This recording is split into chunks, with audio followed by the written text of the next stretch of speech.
Hello friends, SG exam YouTube channel पर आप सभी का बहुत बहुत स्वागत है। दोस्तों, NEET, UG, MBBS, BDS, BSc nursing के लिए ऑल इंडिया काउंसलिंग 2021 के लिए स्टार्ट हो चुकी है। तो इसके लिए आपको किस किस डॉक्यूमेंट्स की नीड रहेगी काउंसलिंग के टाइम पे? देखिए, जब काउंसलिंग का फॉर्म भरा जाता है तब तो कोई डॉक्यूमेंट्स की इतनी नीड नहीं होती है, तब तो जनरल डॉक्यूमेंट से काम हो जाता है। लेकिन काउंसलिंग जब कॉलेज अलॉट हो जाती है तो उसके बाद काउंसलिंग के लिए जिन जिन डॉक्यूमेंट्स की आवश्यकता होती है, कॉलेज में ऑफलाइन ओरिजिनल डॉक्यूमेंट्स देखे जाते हैं या ऑनलाइन ओरिजिनल डॉक्यूमेंट्स अपलोड कराए जाते हैं, उस टाइम की मैं बात कर रहा हूँ। तो देखिए, आइए स्टार्ट करते हैं। आपके पास जो टोटल डॉक्यूमेंट्स होंगे NEET counselling for MBBS admission, तो इनकी मैं आपको एक पॉसिबल फॉर्मेट बता देता हूँ। सबसे पहले एडमिशन एप्लीकेशन फॉर्म होना चाहिए आपके पास एमबीबीएस बीडीएस के लिए, जो आपको अलॉटमेंट लेटर होता है, ठीक है। उसके बाद आपके पास नीट का हॉल टिकट एडमिट कार्ड होना चाहिए, नीट का रैंक कार्ड होना चाहिए, स्कोर कार्ड होना चाहिए। अगर दोनों एक में है तो एक से काम हो जाएगा, 2 कॉपी रख लेना। बर्थ सर्टिफिकेट आपके पास होना चाहिए, डेट ऑफ बर्थ के रूप में आपकी 10th की मार्कशीट कंसिडर हो जाती है। प्रोविजनल सीट अलॉटमेंट लेटर, आपको जो अलॉटमेंट लेटर है वो कौन सी कॉलेज आपको अलॉट हुई है उस कॉलेज के बारे में भी आपको बताना होता है। और उसका लेटर आपको साइट पे जैसे ही रिज़ल्ट आता है, रिज़ल्ट के टाइम पे आपके साइट पे आ जाता है, काउंसलिंग के रिज़ल्ट के टाइम पे। उसके साथ ही आपको कास्ट सर्टिफिकेट की बहुत नीड होती है। जनरल कैंडिडेट के अलावा हर एक कैटेगरी के, रिजर्वेशन कैटेगरी के स्टूडेंट को कास्ट सर्टिफिकेट की सबसे ज़्यादा नीड होती है, क्योंकि विदाउट कास्ट सर्टिफिकेट आप उसमें कंसिडर नहीं किए जाएंगे।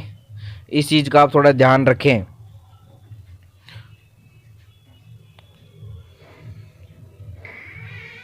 उसके बाद अगर हम बात करें तो फ़ीस की रिसिप्ट, आपने जो फ़ीस जमा करवाई है ऑनलाइन, उस फीस की रिसिप्ट आपके पास होनी चाहिए। 10th की मार्कशीट होनी चाहिए, 10th का पास सर्टिफिकेट आपके पास होना चाहिए, 12th की मार्कशीट होनी चाहिए और 12th का पासिंग सर्टिफिकेट आपके पास होना चाहिए, ये ध्यान रखना। उसके साथ ही आपके पास में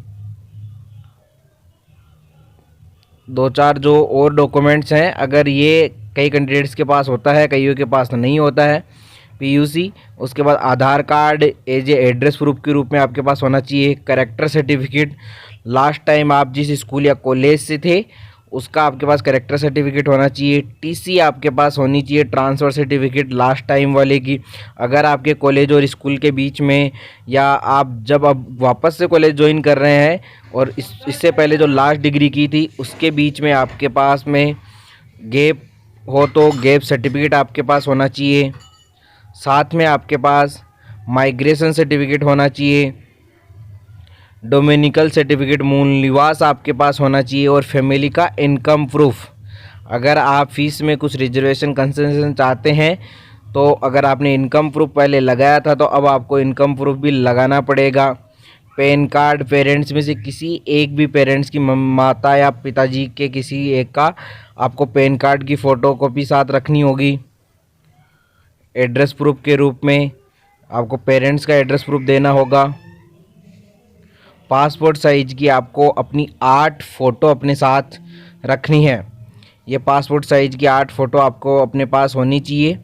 एड्रेस प्रूफ का ख़ास तौर पे आप ध्यान रखेंगे कि आपके पास एड्रेस प्रूफ होना चाहिए।